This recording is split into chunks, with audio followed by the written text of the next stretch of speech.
The idea begins on Earth and the dividing line of two major civilizations, India and China. It has profoundly changed both, as well as every other country in the Far East. The idea is Buddhism. Its greatest influence in terms of area, population, and duration has been in China, where it went through a splendid transformation.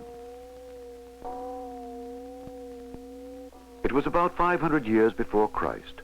A young Indian prince, Gautama Sakyamuni, was deeply disturbed by the bondage of human existence.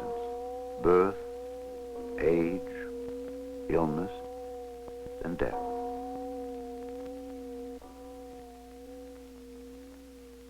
Despite the glory and pleasures of royalty, he answered an inner call to sever worldly attachments and undergo extreme trials until he became Buddha, the enlightened one. Buddha saw life as a stream of countless individuals going through endless rebirth, every life the result of former lives, and every fate the effect of former good or evil deeds. Within the cycle of rebirth, suffering is inevitable. To attain liberation is to break away from this cycle and enter into nirvana, an inscrutable state of absolute transcendence. How can one reach this state? Buddha's answer in its simplest form was moral conduct, deep contemplation, and intuitive wisdom. Buddha's teaching has been compared to rafts crossing the sea of suffering to reach the shores of nirvana. There are two main schools in Buddhism. The one stressing personal liberation is called Theravada, or more popularly Hinayana, the lesser vehicle.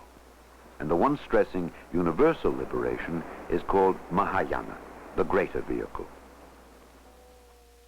During the 3rd century BC, with the expanding power of the Indian king Ashoka, Buddhism burst out of the Ganges Valley and spread in all directions. In the northwest, it took root in Gandhara and Kashmir. From there, by the beginning of the Christian era, it was moving through Central Asian international highways to China. The Chinese dynasty then was Han, a power in the east that matched Rome in the west. Han influence dominated East Asia from Korea to Chinese Turkestan, from the Gobi Desert to Vietnam. The national creed was Confucianism, a benevolent ruler under the mandate of heaven whose will coincides with that of the people. An orderly society with a rigid family structure, a moral code based on humanity and the practice of perfect virtue for its own sake. The cosmic view was Taoism. Tao, or the way of nature, governs all life, manifesting itself in yin and yang, the negative and positive forces that shape all things. A philosophy of passivity, with avoidance of worldly strife and of a return to purity for the attainment of eternal life. Into this self-contained and smug world came trickles of a foreign idea.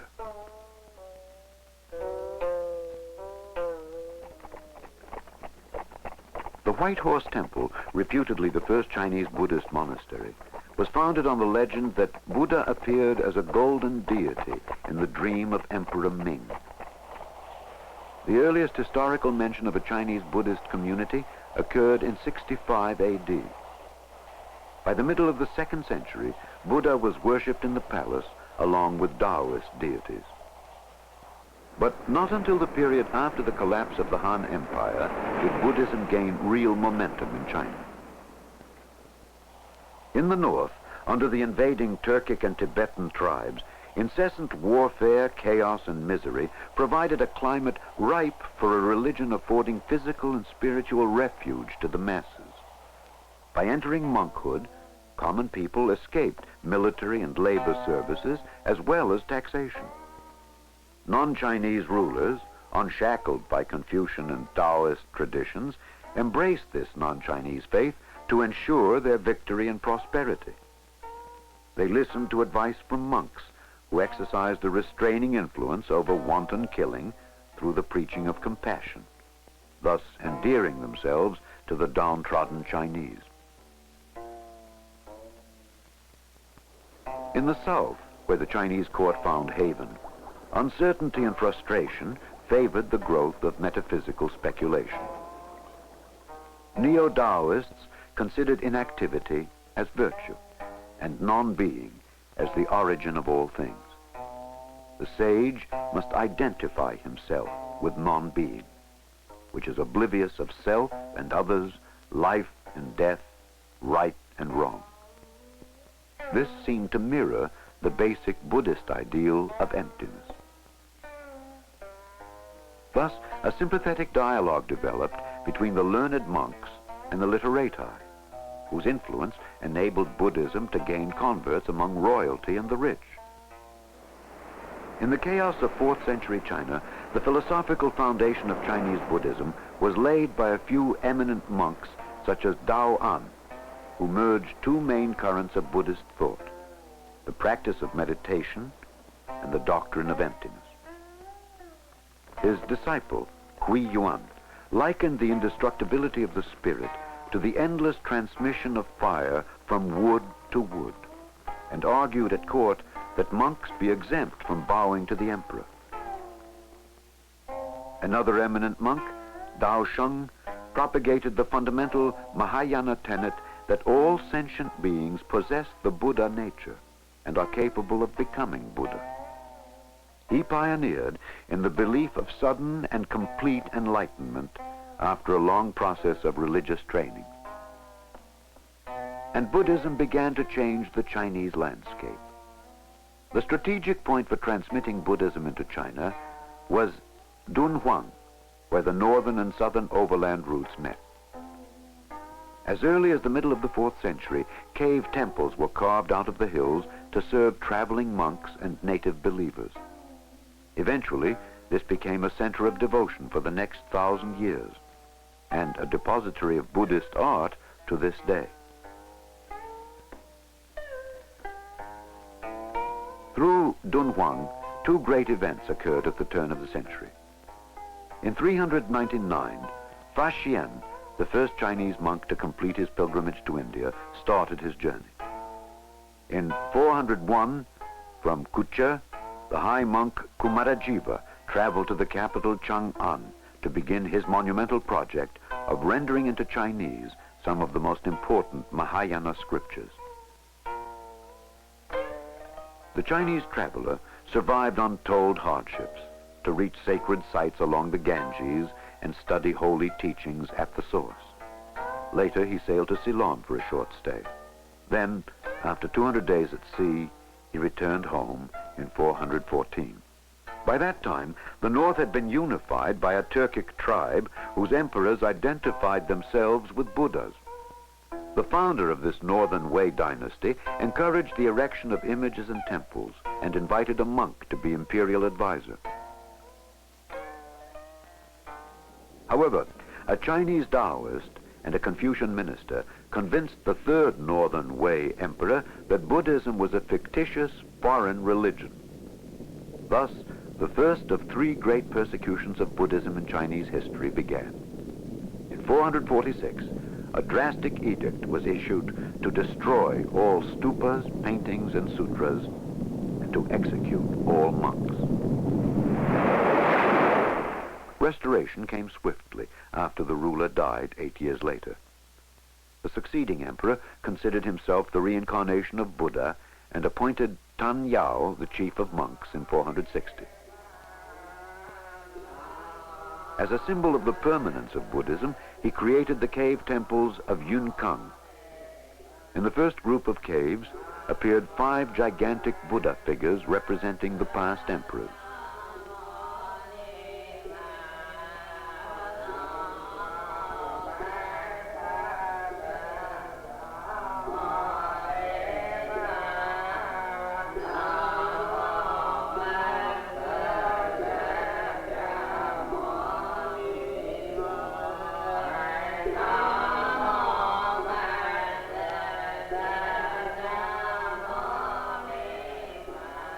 group housed numerous images of Buddha, musicians,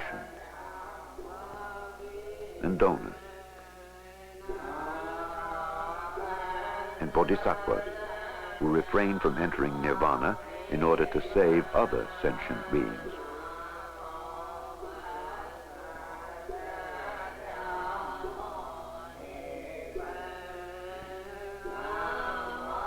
Admiration for Chinese culture motivated the 6th Northern Wei Emperor to move his capital to Luoyang. Temple construction in the new capital mushroomed until 1/3 of the dwelling area in the city was occupied by monks. To rival the glory of Yunkang, cave temples were created at nearby Lungmen.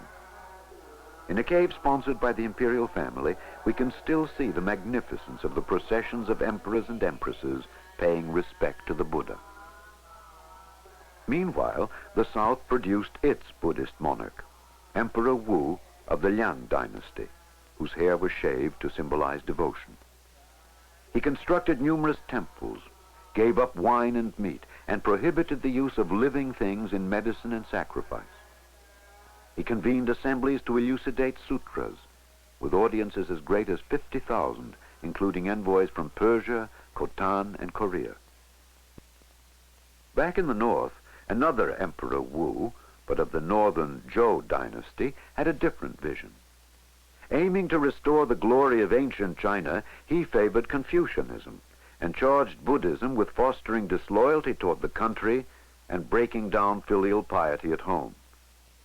The waste of wealth in temple construction and the harboring of undesirable elements in the monastic community were added reasons for the second great persecution of 574.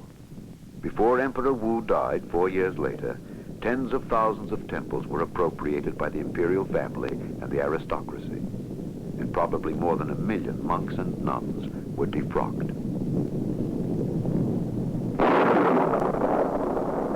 The storm was brief. The founding by Emperor Wan of the new Sui dynasty in 581 ushered in the golden era of Chinese Buddhism. Calling himself Emperor, disciple of the Buddha, he used this religion as a binding influence in the reunification of North and South. His fame attracted envoys from Japan and Korea to seek Buddhist teachings. The year 600 marked the beginning of China's role as the light of East Asia. The dynastic change from Sui to Tang in 618 did not affect the progress of Buddhism. The second Tang emperor, Taizong, professed to be a Taoist and based his governmental structure on Confucian principles, but he relied on Buddhism for gaining popular support and for the spiritual welfare of the empire. Tang's influence extended far beyond its boundaries, and many pilgrims reached India to seek original scriptures. Among them, the most famous was Xuanzang, who began his journey in 629. Surviving many perils in deserts and mountains, he finally reached the Indus Valley, sailed down the Ganges, and saw the Bodhi tree under which Buddha attained enlightenment. His fame spread throughout India as he traveled and studied. He was honored by the king. After a pilgrimage of 16 years, he received a tumultuous welcome upon returning to the capital, Chang'an. With Emperor Taizong's support, he devoted the rest of his life to translating the voluminous texts he had brought back. Xuanzang founded the school which explains all phenomena in terms of one ultimate reality: mind. The emperor was so impressed by his work that he compared looking at the scriptures to gazing at the sky or sea, immeasurable in height and unfathomable in depth. The height of imperial patronage was reached under the influence of Emperor Taizong's daughter-in-law, who became the most ambitious and powerful empress in Chinese history. In 672, she ordered the carving of the great Vairochana Buddha, or the Brilliant One, at Lungmen. When she finally founded a new dynasty, she claimed herself the future Buddha. In mid-7th century, the Arabs and the Tibetans interrupted the Central Asian land route. Chinese pilgrims had to travel by sea to reach India. The first important monk to do this was I Ching, whose voyages resulted in bringing back new scriptures and a report of the Buddhist kingdoms in the southern archipelago, including Java, where he did a great deal of translation. But the heart of Chinese Buddhism is its distinctive and profound religious thinking. The transformation from Indian to Chinese Buddhism began in mid-6th century and was completed in the 7th and 8th centuries. Among native schools, 4 form the spirit and substance of Chinese Buddhism: the Tian Tai and Huayan schools for doctrine, the Chan and Pure Land schools for practice.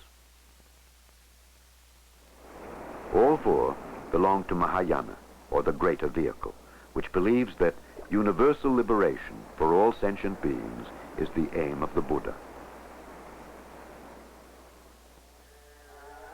The Tian Tai master, Zhe synthesized all forms of Buddhism, arriving at the conclusion of a threefold truth: emptiness, phenomena, and the middle way. All things have no reality and are therefore empty. They enjoy temporary existence as phenomena reached by the senses. Every existence is empty and temporary at the same time, with the truth of the middle way. Therefore, the whole cosmos, with its realms interwoven and interpenetrated, may be present in a grain of sand or the point of a hair. Cryptically, one thought is 3,000 worlds, which might be interpreted as, in every instance of thought, all possible worlds are involved. This one in all and all in one doctrine leads to the idea that Buddha nature is to be found in everything, from the biggest to the tiniest. Therefore, all beings can be converted to enter the path of the Buddha, as proclaimed in the Lotus Sutra. Lotus, the symbol of purity, rises from the mud, but is unsullied. The Huayan school concentrated on the Garland Sutra. Its founder was Fazang. His most famous sermon used as an analogy a golden lion in the palace. Gold is the symbol of principle, and the lion is the symbol of phenomenon. The principle has no form, but may assume any form. The eyes, ears, and hairs are all gold, as is the whole lion. So the whole lion is in the eye, the ear, or even a strand of hair. This is the doctrine of interpenetration and mutual identification of all phenomena. It was recorded that Fazang used mirrors to illustrate this concept. As the Buddha figure in each mirror is reflected in every other mirror, so each individual phenomenon embraces every other phenomenon. Thus, the Huayan school proclaimed that the entire universe arises simultaneously through reciprocal causation. The one is the many is one. It spread the belief that all things are manifestations of the same supreme mind. Religious philosophy is probably never as readily acceptable by the masses as religious imagination. The enchanting picture of a pure and happy land presided over by Amitabha, the Buddha of infinite light, who responds to anyone meditating or calling upon his name in good faith, is irresistible to people who toil and worry. Thus, the Pure Land school became the most popular in China. The Pure Land Sutra describes how Amitabha vowed that anyone with absolute faith in him shall be reborn in his Western paradise. His chief minister, Wan Yin, who in later centuries evolved into the female goddess of mercy, looks in all directions to save people from suffering and danger. As the Bodhisattva of infinite passion, he can assume various forms to carry out his mission. He is sometimes depicted with 8 or 11 heads, or with 1,000 eyes and arms, the better to see all and to help all. The main proponents of this school were Dao Zhou and his disciple Shan Dao. They promoted the practice of Nianfo, or uttering the name of Amitabha with an undivided mind to assure rebirth in the Western paradise, as well as the practice of chanting sutras, worshipping images, meditating on and singing praises to the Buddha. On the other hand, they painted a picture of hell with horrors of torture and violence. These images of heaven and hell have been imprinted on every Chinese mind ever since. The most important Chinese development in Buddhism is the Chan or Zen school. Chan is intuitive meditation with strict discipline, through which one's Buddha nature can be revealed.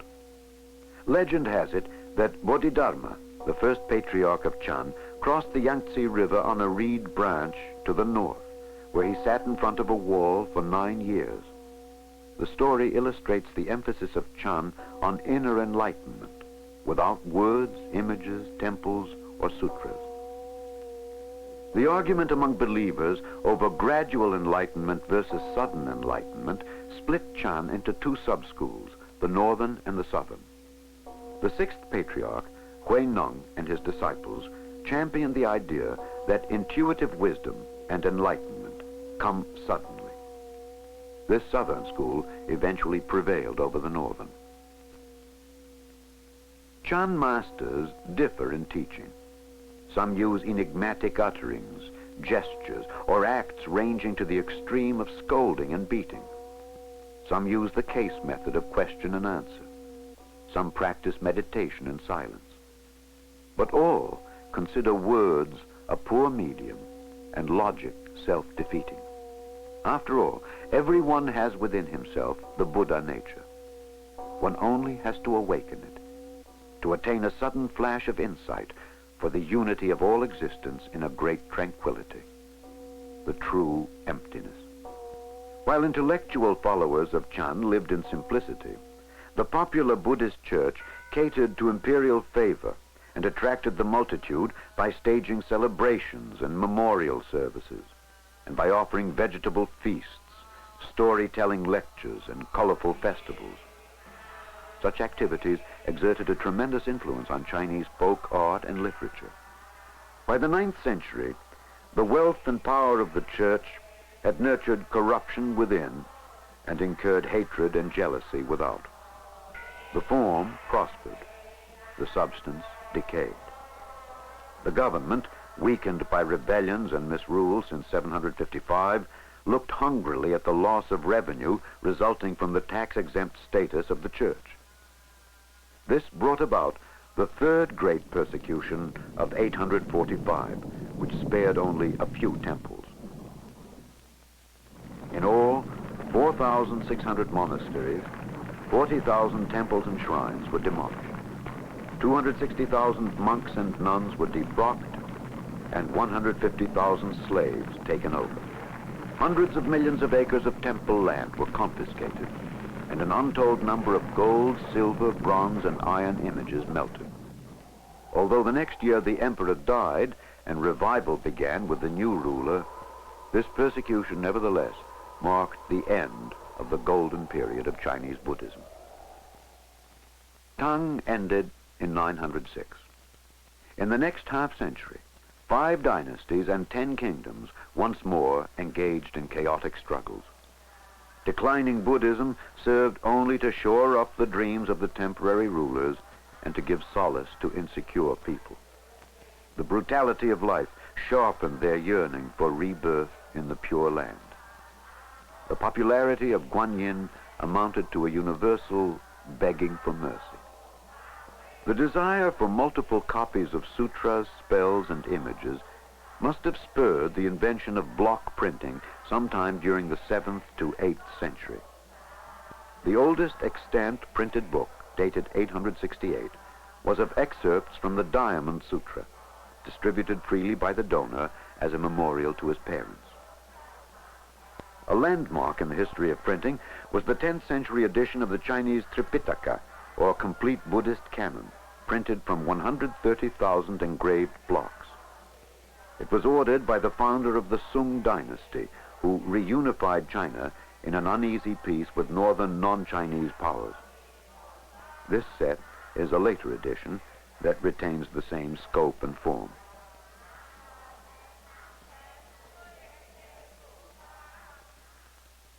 Outwardly, Buddhism during the Sung dynasty continued to grace the Chinese landscape, with the Pure Land school very much a part of daily life. The tranquility and simplicity in painting and poetry showed more than a trace of charm. Later Sung paintings of this tendency left a deep imprint on Japanese art. Meanwhile, the Hinayana ideal of arhats, or passionless ones who have attained personal liberation, became popular from the 10th century on. Called Lohan in Chinese, they proliferated from 16 to 18 to 500 and acquired attributes of Taoist immortals, such as the magic power to subdue dragons and tigers. When the Mongols rose in the 13th century to conquer all of China, they embraced Tibetan Lamaism, which took over the court of Kublai Khan. Lamaism is derived from Tantric Buddhism. Its practice consists of prayers, recitations, special techniques, and various forms of meditation, including even a yoga practice of sexual union, which is none other than the union of compassion and wisdom, as symbolized by the Yab-Yum, or father-mother image. However, the highest teaching of Lamaism is bound in a doctrine called Mahamudra, the great symbol, which is very similar to the principle of Chan Buddhism. With the return to Chinese rule in the Ming dynasty, an eminent Lama, Tsongkhapa, established a new school in Tibet, commonly known as the Yellow Sect, so called because of the saffron attire of its monks. From Tibet, the sect finally spread to the Ordos and Manchuria.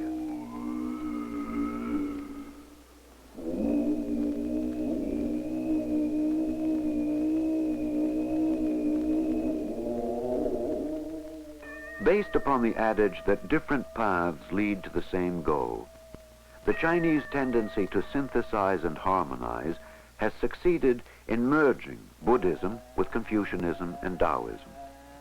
In the process, Buddhism has relaxed the rigidity of Confucian ethics and checked the abandon of the Taoist surrender to nature. It has extended the Chinese compassion for humanity to all living things. It has expanded the Chinese mind by introducing the view of the universe as a time-space continuum without beginning or end, by interpreting creation as reciprocal causes and effects, by presenting all phenomena as a projection of the mind, and by identifying eternity, infinity, and perfect wisdom with emptiness, a state beyond words and imagination. The all-inclusiveness of its doctrine eliminates the duality of self and others, real and unreal, being and non-being. As mountains, deserts, and oceans cease to act as barriers in the transmission of ideas, the whole span of human drama, from the travels of Central Asian monks on ancient silk routes to the maturity of Chinese Buddhism, has become perhaps merely a chapter in the development of world Buddhism, which, enriched by all other faiths, will meet the challenge of present-day needs and contribute to true peace in the mind of man.